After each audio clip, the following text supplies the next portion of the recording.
Donos de bares e restaurantes do Rio de Janeiro enfrentam uma situação preocupante. Apesar da flexibilização da prefeitura para o funcionamento dos estabelecimentos, as restrições ainda são uma limitação e a categoria só deve retomar o nível de vendas do ano passado em 2022. Para saber qual a atual situação dos bares e restaurantes do Rio e as perspectivas do setor, eu converso com Fernando Blower, presidente do Sindicato dos Bares e Restaurantes do Rio de Janeiro. Fernando, agradeço desde já a sua participação aqui na nossa entrevista e te pergunto qual a atual situação hoje dos restaurantes e bares do Rio de Janeiro. Olá, Simone, obrigado pelo convite. A situação dos bares e restaurantes no Rio de Janeiro ainda é muito preocupante. É evidente que a reabertura, a possibilidade de reabertura é um alento, né? Os negócios ficaram muitos meses, muitos com faturamento zero e outros com faturamento muito baixo, só vivendo de delivery, e agora puderam, já desde o final de agosto, final de julho, começar a abrir os seus salões. O problema é que as restrições ainda são um grande limitador. Primeiro, restrições propriamente jurídicas por conta da necessidade de distanciamento entre mesas, de ocupação do espaço. Houve até uma flexibilização grande da prefeitura nesse último mês que passou, mas ainda assim o distanciamento de 2 metros é um grande empecilho para um nível de faturamento satisfatório. E a segunda contingência muito relevante é de ordem econômica, né? A população, de modo geral, teve diminuição de renda, o desemprego aumentou bastante e a situação econômica da cidade do Rio ainda é muito delicada e sabe-se que essa recuperação será muito lenta. E os bares e restaurantes, eles são uma consequência, um espelho de como está a sociedade. Se a sociedade está reprimida em termos de consumo, não tem uma perspectiva de futuro a curto prazo interessante, naturalmente gasta-se menos em bares e restaurantes. E é isso que está acontecendo. Para você ter uma noção, os nossos levantamentos mostram que, em média, os bares e restaurantes estão faturando em torno de 50% apenas do que era a média histórica para esse período. Então, a gente ainda está muito aquém do necessário para uma boa performance financeira das empresas. Antes da pandemia, o sindicato representava quantas empresas e empregos? E hoje, qual a realidade? Vamos lá, só na cidade do Rio de Janeiro eram 110 mil empregos diretos e cerca de 10 mil estabelecimentos. E vale lembrar que a nossa cadeia de fornecimento é muito longa, né? De prestadores de serviços, distribuidores, pequenas indústrias, agricultores, etc. Então, para esses 110 mil, a gente calcula que o impacto em emprego seja até 5 vezes mais, até pelo menos 500 mil pessoas eram impactadas diretamente pela nossa cadeia de fornecimento. A realidade da pandemia foi muito dura e o nosso setor foi, de longe, um dos mais atingidos. Em termos de empregabilidade, foi o mais atingido. Nenhum setor na economia da cidade do Rio de Janeiro desempregou tanto quanto o nosso. Foram cerca de quase 18 mil empregos perdidos nesses últimos tempos. E as empresas, algo em torno de 20%, certamente não conseguirá reabrir. Levando em conta ainda que muitos devem fechar até o fim do ano exatamente por conta das contingências que eu citei, de ordem econômica e jurídica. Então, é uma situação ainda de alerta e de preocupação muito grande. Outra questão também que a gente gostaria de colocar é porque alguns bares, como são mostrados, né, na mídia, principalmente no bairro do Leblon, sempre lotados, mostram e parecem, né, que está tudo normal e que tudo está ótimo, maravilhoso. E a gente vê que não é essa a realidade, principalmente até nos bares e restaurantes da cidade, no dia a dia, restaurantes fechados, com 5 clientes, né?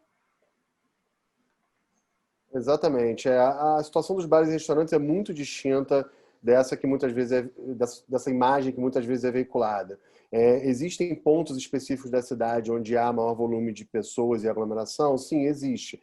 Mas se você reparar, muitas vezes essa aglomeração se dá na rua, em larga medida com a colaboração de venda de ambulantes, de outros tipos de atividade. As pessoas na rua, você não tem muito como controlar, pelo menos não cabe ao estabelecimento controlar quem deve ou não ficar em área pública.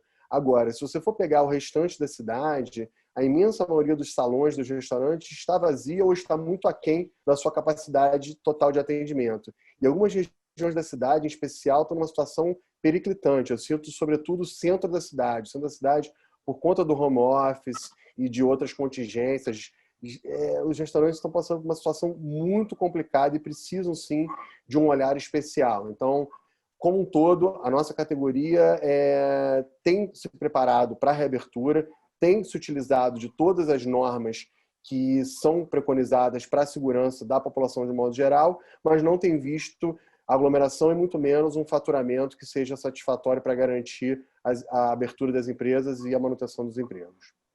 Pois é, outra realidade que nós temos é em relação a restaurantes mais sofisticados, né, que a gente fala para a classe A e B, e em relação a outros como self-service, né, e restaurantes mais populares. Como é que está a situação, assim, no geral, né, de toda essa rede? Porque a gente sabe que são várias categorias, né? O popular está melhor do que o mais sofisticado, né? E o self-service está tendo uma piora em relação ao à la carte. É claro que quando a gente olha para a categoria como um todo, a gente busca médias e você vai ter aí uma diversidade muito grande lá dentro. Seja uma diversidade por estilo de conceito do negócio, por modelo de negócio, por tipo de serviço, seja também por região da cidade, né? Algumas áreas, alguns bairros estão com uma situação melhor que a outra. Agora, como é que funciona isso mais ou menos? Você tem os restaurantes de alto padrão, eles são restaurantes com ticket médio, ou seja, com um valor de conta mais elevado e que, portanto, naturalmente já atendem um menor número de pessoas, não são restaurantes de volume.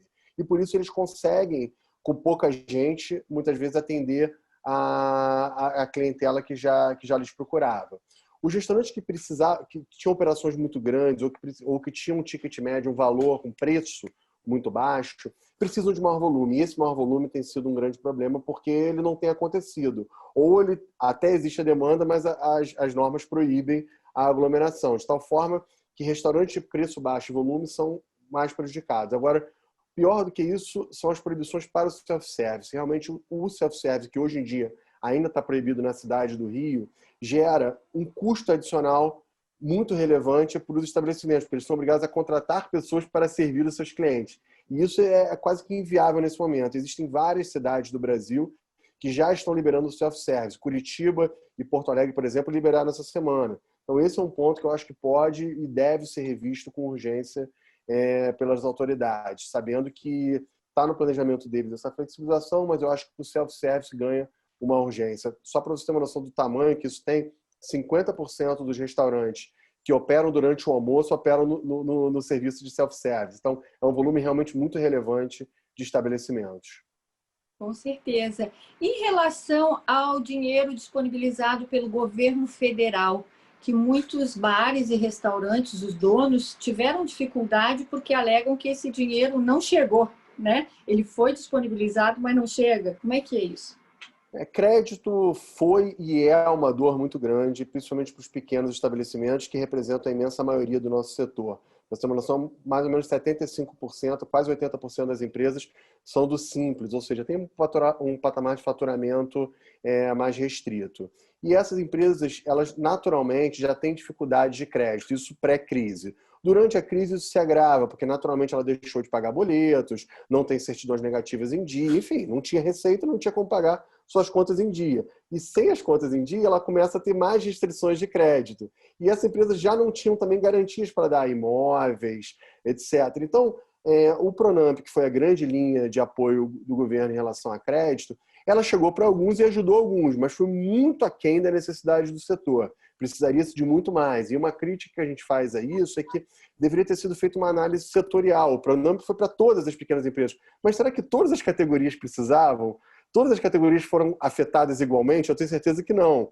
A nossa, a área de eventos, a cadeia do turismo como um todo, foi muito mais afetada. E mereceria uma prioridade, sim, na distribuição desses recursos. O que funcionou melhor, nesse caso, para o nosso segmento, foi a MP 936, depois convertida em lei, que é aquela que permitia a redução de jornada e salário ou a suspensão do contrato de trabalho com pagamento feito com caixa do governo. Essa, de fato, ajudou muito, porque muitos precisariam demitir e acabaram podendo suspender com o salário pago pelo governo, esperando aí uma retomada. Então, essa medida, de fato, gerou efeito, perdão, e ela está válida até o fim do ano. Agora, o empréstimo em si ficou realmente muito aquém do necessário. Agora, Fernando, a perspectiva aí para os próximos períodos aí dos bares e restaurantes, e a gente também já tem nessa sequência aí Natal e Réveillon. Qual a perspectiva Agora, aí que eles têm? não, agora a perspectiva é sempre de uma melhora, porque a gente parte de um cenário muito ruim. Então, naturalmente, vai melhorando. Só que é uma melhora muito gradual. É mês após mês, é uma parede que você vai botando um tijolinho por vez. Então, não vai ser uma retomada rápida. A gente prevê que essa retomada ainda vai passar o ano que vem inteiro. E talvez a perspectiva é de só em 2022 a gente retome o patamar de 2019. Então, a gente está falando de mais de quase 2 anos aí de uma recuperação muito lenta. Claro que assim, as festas de final de ano também são um alento, mas vai ser um alento muito restrito, porque a capacidade financeira da população está restrita. E as normas de restrição, em alguma medida, vão permanecer. Então, dezembro vai ser um mês melhor que os anteriores? Sim, mas não vai ser comparado a dezembros anteriores. Sim, vai ser tudo, todo mundo se readaptando, né? Acho que vai ser um final de ano, todo mundo se ajustando juntos, né? Exatamente. Bom, quer deixar alguma mensagem aí para quem está nos ouvindo? Não, a mensagem acho que são duas. É primeiro para os donos de bar e restaurante que persistam, que insistam. Assim, a nossa categoria vai sobreviver com muitas dores, muitas dificuldades, não vai ser fácil, mas as pessoas vão sempre continuar comendo, bebendo. Contem com o Sim de Rio. A gente tem vários canais de informação e de ajuda para o estabelecimento. Procurem a gente, o nosso site, a nossa equipe. E para o poder público, de modo geral, olhem com carinho para o setor. O nosso setor é o maior empregador de jovens da cidade, ele tem um nível de empregabilidade relevante, a gente é turismo, é cultura, faz parte do dia a dia das pessoas e é importante que os bares e restaurantes tenham um cuidado especial. Nós fomos a categoria mais atingida da cidade do Rio de Janeiro e, portanto, precisamos de mais ajuda. Seja do ponto de vista de flexibilização de normas, seja por crédito, seja por flexibilização de leis, diminuição de burocracia, de uma fiscalização mais responsável e menos punitiva, enfim, de todo um olhar especial para que o nosso setor possa se reerguer e voltar a gerar boas experiências para o cidadão carioca e para o turista que vem nos visitar. Com certeza. Obrigada, Fernando, pela sua participação.